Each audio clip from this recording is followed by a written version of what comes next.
Just a quick recap. From the data science project cycle view, we have already covered our data extraction phase and have extracted our Titanic disaster dataset.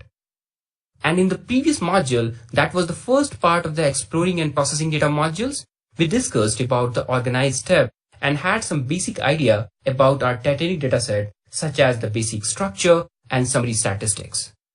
Well, we are still at the organized step in the data science project cycle.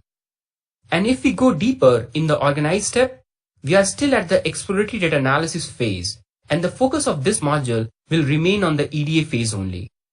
We will start from where we have left in the previous module and will continue our data exploration journey. And along the way, we will learn some very interesting EDA techniques.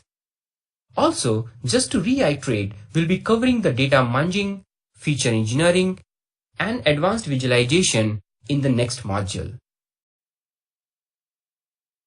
From the conceptual point of view, in this module, you will learn about some advanced techniques of exploratory data analysis.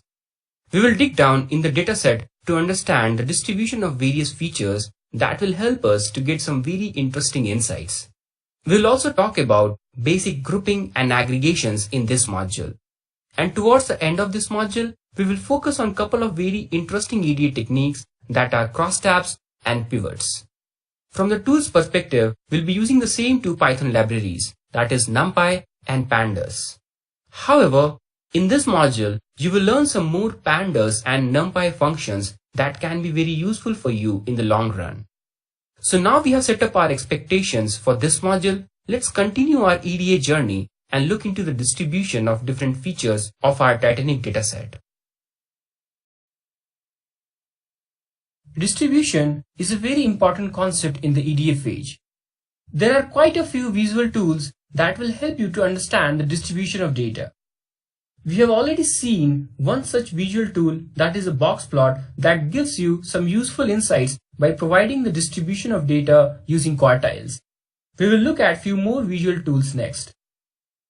So if you are interested in univariate distribution, means you want to visualize the distribution of only one feature at one time, then you can use the histograms to do so.